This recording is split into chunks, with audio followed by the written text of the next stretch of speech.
Howdy, Ags. Welcome to Season 6 of Aggie Growth Hacks. We cannot tell you enough. Thank you. This has been such a labor of love, but it has been so amazing to meet you, Aggie entrepreneurs, to connect you with one another, and to help you improve your business. I'm your host, Greg Martin, Fighting Texas Aggie class of 2001. And I'm your co-host, Chris Hunter, Fighting Texas Aggie class of 1998. Well, we've got an amazing story to kick off Season 6 Ags.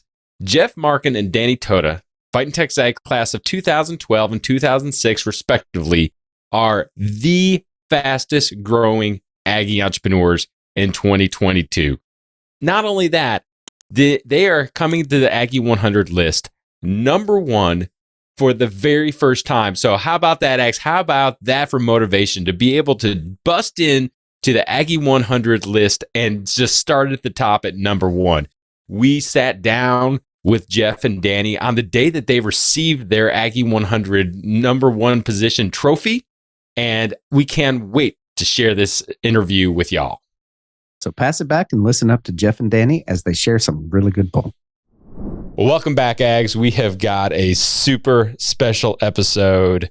Chris and I are just so excited to kick off Season 6 of Aggie Growth Hacks with the #1 fastest growing Aggie-owned company in 2022. So LeasePoint Funding Group, Jeff and Danny, thank you guys so much for joining us. Congratulations on not only your Aggie100 win, but the #1 fastest growing Aggie-owned company in 2022.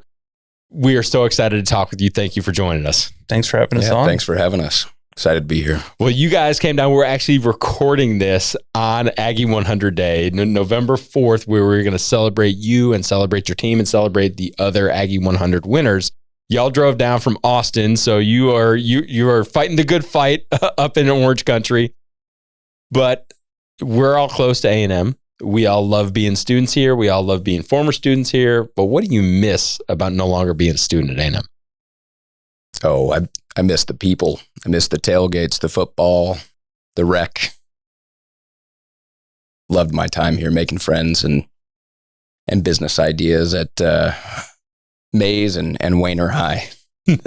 So, I think I miss the most the time that you get as a student, just the free time with friends, time to just do nothing. And Mom and Dad, no, let's study hard. Right. Exactly. Spend 7 hours in the library working on the books.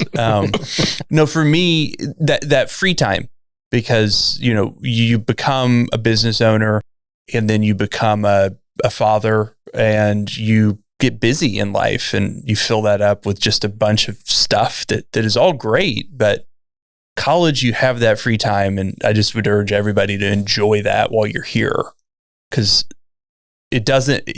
I feel like for me, you lose that more and more the busier and busier, and the older I get. And I totally agree with that. I mean, time is our biggest, thing. I mean, we can't get more time, right? But as a student, we get lots of time given to us, whether you use that wisely or not, right? That's right.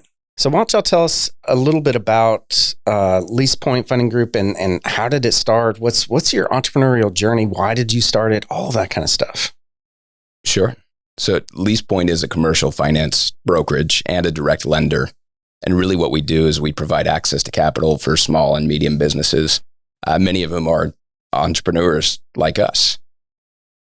And so it's rewarding to see those businesses succeed in helping those people. But really, we're trying to reimagine the lending landscape in 2022, and it's been kind of archaic with a lot of big banks and a lot of slow processes. And so it's exciting to change that and to help people in doing so. That's right. And for LeasePoint, what we really bring to the marketplace is speed to close, speed to intake the app, and get these customers a solution. And a lot of times that's a yes. We work really hard to make it a yes, but sometimes it's a quick no. And we find that we get a lot of repeat business because we're upfront, we're honest, we lay out exactly what can and can't happen, and we deliver consistently on what we ask and what we tell our customers.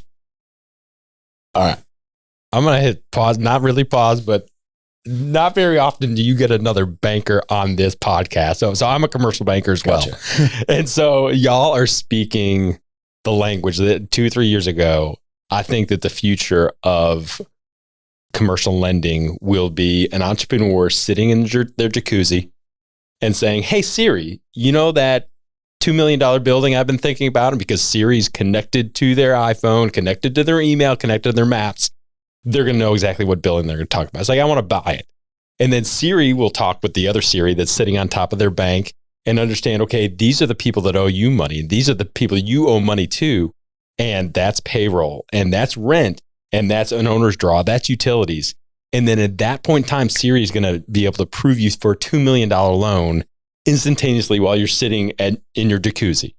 Now, it may not necessarily happen quite that fast, but that is the future. And the fact that you guys are actually making that happen, it makes me really happy to be like, hey, my crystal ball was a little bit clear a couple of years ago, but to actually see that and I know what it's like to take a package through underwriting, to be able to sit there and from an entrepreneur standpoint, they just think it's this big black box that, the banker goes and does voodoo or whatever, and then comes back with a yes or a no, or 1,000 other questions, which is more likely the case. But the fact that you guys are solving that problem, that you have identified how to help, how to be fast, and how to use technology to support that is super, super amazing. So, okay, enough bank nerd talk. But so tell us about LeasePoint. We have learned in the last 5 seasons of Aggie Growth Hacks how important it is for the owners and the leaders of companies to have very clear values in order to attract the right people, to attract not only employees, but customers, and to repel those that are not good employees and customers.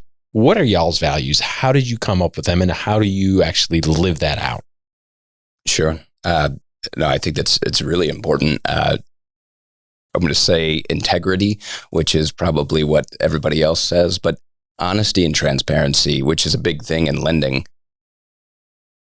That's something that's taught by this university. It's taught by our faith. Danny and I are both Christians, and by my family as well. And so that it's a big part of our company, and kind of a reflection of that. How do we live that out? Is we really try to be relational and not transactional. And hey, let's get them approved, do the loan, and move on. We want to be a resource. Our salespeople, our loan origination team wants to be a resource for other business owners. So it's not just one loan and move on, but hey, is this working for you? Are you happy with it? What else can we do for you? Right. And just to expound a little bit on that, it's building relationships, but it's building long-term relationships. And it's building that with the company, the individual that we interact with in sales, and then underlying that, the sometimes the vendor-driven sales rep, but also the underlying customer. If it's a doctor, making sure that not only are we taking care of them right away, but can we offer them some advice on best practices? Can we offer them some advice on what they should do next as far as their financing journey and what equipment they're looking at? That is what is so needed, because entrepreneurs, I'm not an entrepreneur, I'm a wantrepreneur. So I'm going to ask Chris at this point, getting a yes is one thing. Getting someone that comes and says, if I bring you advice on how to make your company better, how to strategically think about your banking and your balance sheet and to do it the right way, is so much more important than yes is important. Don't get me wrong. That is important, but that is so much more valuable. Would you agree with that? No, absolutely. I think that having people in your corner that you need, it's so very important. People that know more than you on specific things. That's what entrepreneurs need more than anything. We need our group of people that we can go to and ask, how do I do this? And this is my long-term vision as an entrepreneur. How do I get there? Right. And if we have someone like you in our corner that can lead us there, that's even cooler. Right. Yep. Yeah, well, and often we're talking about equipment finance or an investment, right? Mm-hmm. And so does this make sense? Not only can we get you approved, but does buying it make sense? Should you move, even if we can do the loan and we get paid to do the loan, should you be doing it at all? Is a question we get quite often. Yeah, love that. So I'm going to backtrack a tiny bit because we kind of breezed past it, and I know that everybody's sitting there thinking this and wondering this. What does it take to become the number one in the Aggie100? I have no idea. Did not expect that. Yeah. I mean, I think to be number one in the Aggie100, which is such an honor, and we're very excited about it. I think it takes the type of hyper growth, the trajectory that as an entrepreneur, you get this stage where you go from a 2-person shop in in a rented office space, one room, and you get to a point where you've got 20 employees and sales classes of 5 that are onboarding, and it becomes its own totally different beast of ramp that is hard, but is so rewarding at the same time. So how are you guys organized as a leadership team to be able to handle that much growth? Well, yeah, so I'm day-to-day CEO, and we've kind of divided the company into sales and operations. And so I've got a COO or head of operations, and then I've got a head of sales as well. Mm-hmm. And so that's kind of the 2 branches of the operations. And then we have our own fund, and we have a large balance sheet, and Danny, being a CPA, is kind of effectively our CFO and high-level strategist on our capital stack and our investors and that side of the business. That's right. And LeasePoint's a part of a larger organization, related to a larger organization, because we both come out of the hedge fund world. Mm-hmm. And with that background, we've been able to expand into other asset classes, tax lien loans, debt settlement, and we're really always looking to what experience do we have at LeasePoint, and how can we apply it to a different industry? How can we be fast to market with our customer service in our tax lien business, and offering solutions that traditional financiers would shy away from, and just be like, hey, we're not going to touch that. It doesn't matter. But you guys are seeing that value, that need in the market, and then providing that value. Right. So, we are privately funded. It's not an FDIC insured bank. So we have flexibility, and we have speed because it's not as regulated. We do make the decisions. And we've developed technology as well for underwriting and documentation that it's faster and easier. And that's what people want in 2022. It's fast and easy. Yeah, and I like Greg's idea of just asking Siri, "Hey, go find me some money," right? Mm-hmm. Yeah. It's a very Jarvis-y, right, kind of a thing. Well, they'll have probably overheard what you said. Do you need some money? Yes, exactly. Right. So let me ask, what's been the tipping point that's gotten y'all so successful that you has there been anything that really has made that difference? Well, I think towards COVID a little bit. We right before March of 2020, I think it was January 1st, we started our in-house fund, and we started buying and holding loans, which you could argue would have been the worst possible time to do so.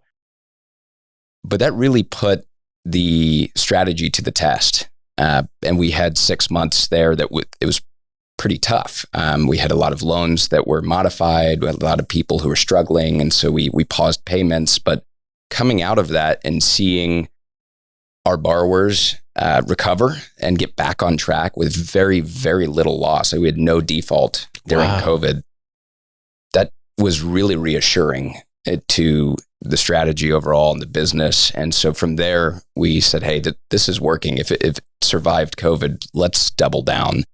And that's where We increased our capital stack. We went to new investors. We started to really invest in developing our technology. We hired more people, and so that was in my mind kind of the tipping point that said, "Hey, let's see what we can do." Interesting. So cool.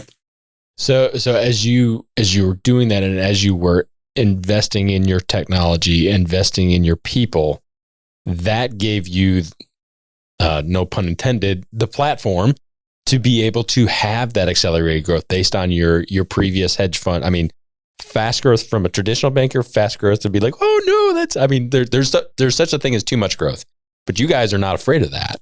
And so how has that been quantifiable? I mean, would you kind of brag on yourself a little bit? How does that actually, how have you been able to help fund people?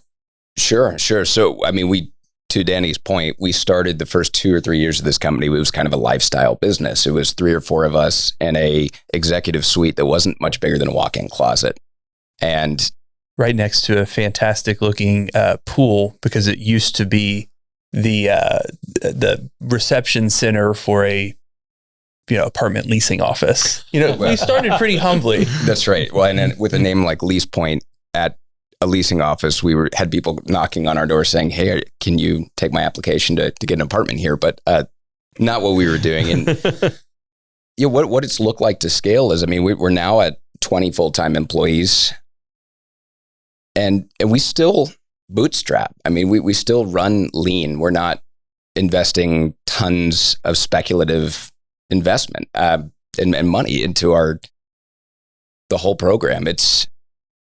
We've kind of found a recipe where it works on a small level. So let's 2 steps forward, 1 step back, keep adding people, see what works, see what doesn't, instead of just all in and fail, because we're still lenders, we're still underwriters, and we still have risk aversion, but it seems to be bolt-on now. And we are in an industry where it's so big and we have such a small market share that the business is there to go and scale this. We just have to make sure we have the right people, the right procedures, and the right strategy to scale it.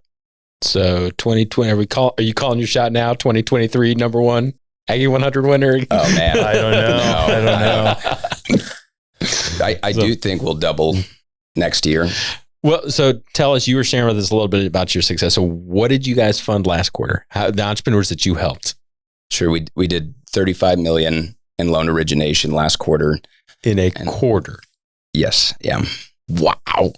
And that was exciting. It was fun and not a dull moment the entire quarter, because we're used to funding $15 million a quarter with our team. And so, well, and to be clear, these are not $5 million deals. They're not 3 $5 million deals. We do a lot of small ticket volume. So it's a lot of turning the crank, doing this over and over, and staying really, really busy as a team. That's awesome. So you must have your sales and marketing really dialed in at this point then, if that's happening. Well, to an extent, we do a really, really good job of getting our name into the marketplace, and Jeff can elaborate a little bit. But we also do a really good job, in my opinion, of finding vendor-driven sales programs and partnering with companies that have large sales staff, and really helping them have all the tools at their disposal to get every single deal that they have done. Funded. Right. That's a good point. We are not always direct to borrower. And so we do go partner with, a Kubota dealership and say, hey, all of your clients who maybe don't get approved by the bank, or maybe just want a faster, easier process, would you refer clients to us? And so a lot of our marketing is to equipment and device manufacturers and distributors. And it's working. Obviously, yeah, right. So let me ask, what's your big, hairy, audacious goal?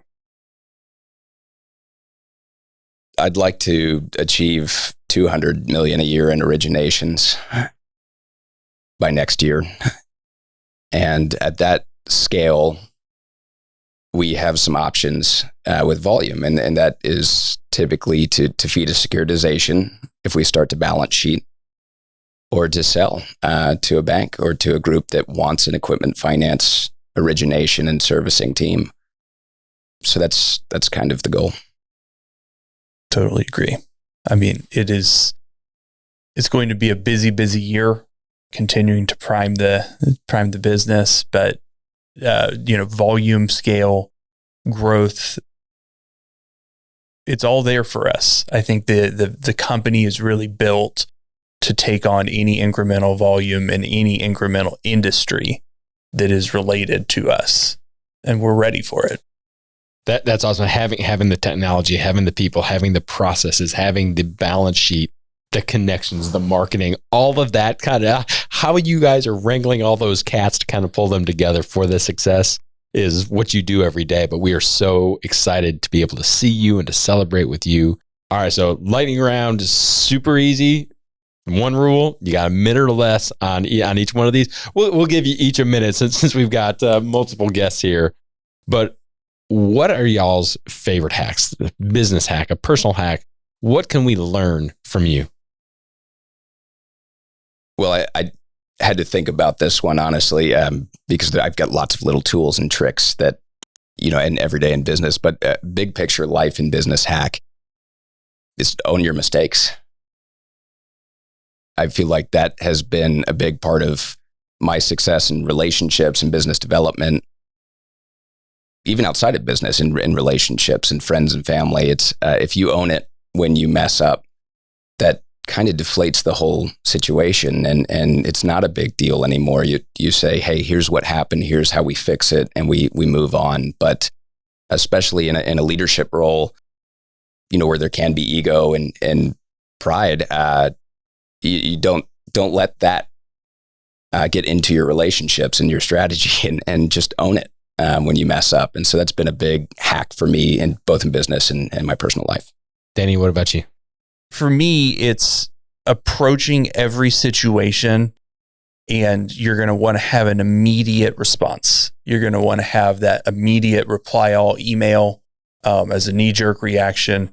And so my favorite hack is to force myself to take time away, to step away, take a walk around the block, think through it, and either respond or don't, but take a more measured approach. And that's really saved me so much additional collateral damage and issues. It's made my response articulate. It's really been something that's ultimately improved relationships across all of my, interactions. Love it. Take a time out, right? Mm-hmm. Cool. So next question. What is the favorite advice that you've ever been given? I'll start with you. Somebody once told me there's only two ways to make money, and it's either do things that people don't want to do or do things that people can't do. And my first job out of college was cleaning out foreclosed homes at $20 an hour, which in 2012 was really great money, but it was a nasty job, and people didn't want to do that. And I didn't want to do that, but the money was good. And now what we do with LeasePoint are the things that people can't do or traditional lenders can't do. And that's, I've taken that advice and try to apply it and hopefully do things that people can't do instead of the things people don't want to do. So for me, it's the 3 rules of cash. I love this. One of my bosses told me this a long time ago. So rule 1 is cash now is better than cash later. Rule 2 is more cash is better than less cash. And rule number 3 is don't run out of cash. Brilliant. And it really, it is the best thing. Most companies fail. Most startups fail because they run out of money, not because they have a bad business idea. And so over raising capital, keeping capital in reserve, it really is such a great, piece of advice. The amount of flexibility that you have when you have cash will allow you to endure a COVID-19 or COVID-32 or whatever is coming. So that's great advice. What are y'all, Dan? I'm going to start with you. What's your superpower? Man, this is hard because it feels like you're supposed to brag on yourself, and I don't like doing that.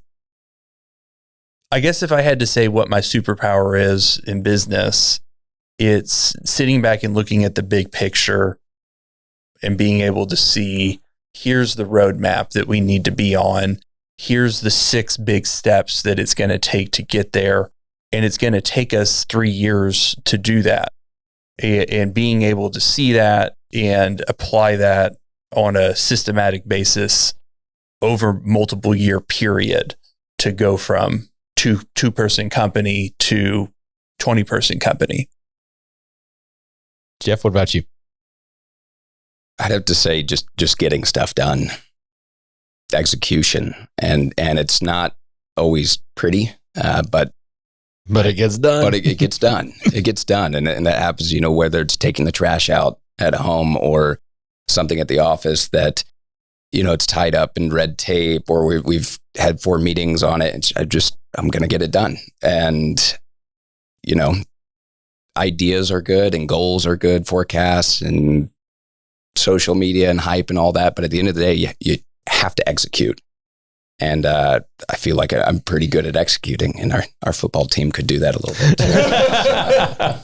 Yeah, I 100% agree on that. But I love it. Love it. So next question, and we're going to start with you, Jeff. On this one is, what gets you out of bed and excited about LeasePoint? Oh, every day is different. A different problem, a different innovation, some idea, a different client too, a different borrower. So you try to make systematic approaches to underwriting, and it just doesn't happen because every deal is different. And everybody's different, and that's a good thing. Mm-hmm. That's a good thing. That's what makes them successful. But being able to weave through that is exciting to do every single day. It is, yeah. So it's not, never a dull moment. How about you, Danny?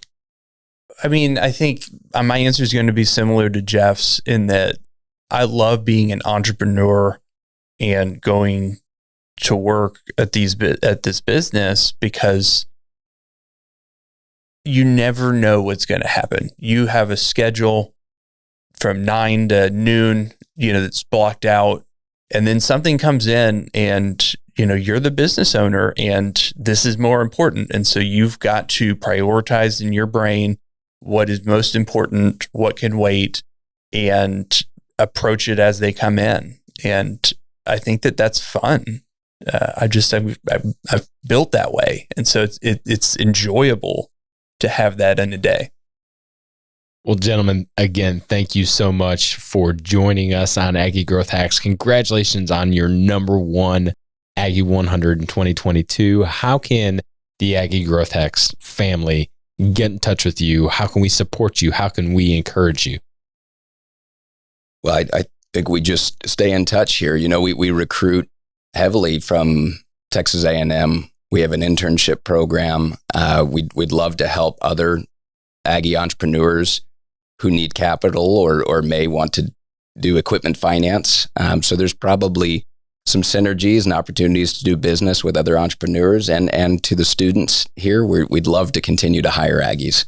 So how can we get in touch with you? So I think the best way would be, we have a website, LeasePointFG.com.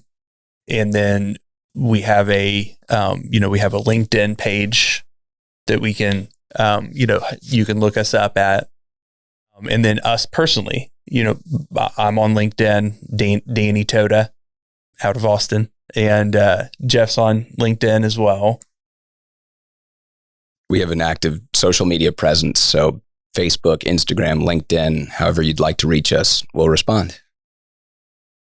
Thank y'all so much for coming on Aggie Growth Hacks and sharing all of your wisdom and knowledge, really, and helping other entrepreneurs understand how to get to where you're at. Thank you so much for coming on. Yeah, thanks for having us. Thank you very much. Well, how about that, Ags? Was that pretty cool or what? We got to interview not only Aggie100 winners, but the Aggie100, the number one Aggie100 winners of 2022. That was pretty cool. I know that I had a ton of takeaways from that interview. What was your biggest takeaway there, Greg? Well, first off, I mean, I can sympathize so much with what Jeff, Danny, and their team have built. I mean, they're a lender, and so that's something that's near and dear, obviously, to my heart. But really, to be able to see how they've grown and how they've grown a company in a very competitive but also regulated environment, and they were able to do that. In the reason that Danny and Jeff talked about was talking about technology, people, and procedures. So not only having the right person in the right seats, but equipping them with the right tools and providing for them the right path or the right procedures to be able to do that. And I think that more than anything else is what really I took away, especially to be able to see how they have grown so fast so far, and really to be able to take a very highly regulated industry and to succeed. And yes, good for them, good for their investors, good for all the employees that work for them. But really, and when you think about all that they've done to impact entrepreneurs, and then that ripple effect of goodness and impact by giving a doctor some new equipment, by allowing a farmer to have a new combine or a new piece of equipment or something to be able to grow their business to help them, which helps their customers, their families, their communities. So cool. But it was done by technology, people, and procedures. So what about you, Chris? What did you take away from it? So I totally 100% agree with everything that you just said. The one thing that really stuck out to me with when Jeff was talking was about how his hack is to own up to your mistakes, and that is just so important in business, is that we all mess up. We're humans, and we all make mistakes, even big ones, small ones, whatever, right? But it takes a lot to own up to that mistake and just own it and say, I'm so sorry, Mr. Client. I completely botched this up, but I'm going to make it right. It's so important to do in business. I mean, I've been there so many times myself, and it never works out when you try to cover things up. So, and I've learned after the past 22 years in business that I have, just own up to your mistakes. So I love that. That's what stuck out to me the most. But that's also so hard. I mean, you've got to be so vulnerable because the second and third order impacts of that. I mean, you may get yelled at. I mean, that's probably the best case scenario. Yeah. You just get yelled at and that's it. But I mean, there could have some real economic impacts for you and for your clients. But you'd be able to come in and just be like, look, I am upfront and honest. That's a great takeaway. And I can hear in your voice that that's a lesson that was pretty hard learned, but one that you learned and have implemented. Oh, absolutely. I mean, and then if you think about, the relationships in business that you build, it's all about those relationships. And the way that I run my business, the way that a lot of people run their businesses is coming in more of a partnership than a vendor. A vendor is probably going to bury that mistake, but a partner, a true partner, is going to say, hey, I completely messed up on this, or I forgot to do this, or, something happened along the way and we missed this. We're going to fix this, and we're going to make sure it doesn't happen in the future. I think that's the most important thing that most business owners really want to hear, as we are in that partnership, we're in that relationship together, just like you are with your wife, so I just think that it is super, super important to be able to do that and to own up to your own mistakes. That's really cool that he talked about that. Honesty is the best policy, right? Yes, sir. The Aggie Code of Honor, right? That's right. That's right. Well, Alex, that's going to do it for this episode of Aggie Growth Hacks. Again, thank you for joining us for this episode. Thank you for joining us for the previous 5 seasons. We cannot wait to share the exciting news, the exciting entrepreneurs, the exciting stories that we have for you coming up in this season. If you're not connected with Jeff or Danny, y'all reach out to them, connect with them on LinkedIn, Facebook, Instagram, wherever. These are ags that want to pour into you as entrepreneurs, both to help you with your business. But hey, if you also need to buy some equipment or something like that, check them out. When you're on the webs, check out Aggie Growth Hacks, aggiegrowthhacks.com. Connect with Chris and I and the show on LinkedIn, Facebook, Instagram, wherever you roam the social media universe. And make sure you check out aggiegrowthhacks.com, where you can listen to this episode, the previous 5 seasons, and some of our other great content. So, by the way, I can't believe we're at season 6. This just is surreal as we look back on the past 5 seasons. So, Thank you all so much. We want to give a huge shout out to our sponsor, the McFerrin Center for Entrepreneurship at Texas A&M. Since 1999, the McFerrin Center for Entrepreneurship has served as the hub of entrepreneurship at Texas A&M. If you're an Aggie entrepreneur or even a wantrepreneur, head on over to their website now to find a program that's right for you. Just go to aggiegrowthhacks.com/McFerrin right now. Well, Ags, join us next time when we connect with another great Aggie entrepreneur and learn how they hack their growth. Until then, I'm Chris Hunter. And I'm Greg Martin. Thanks and gig 'em.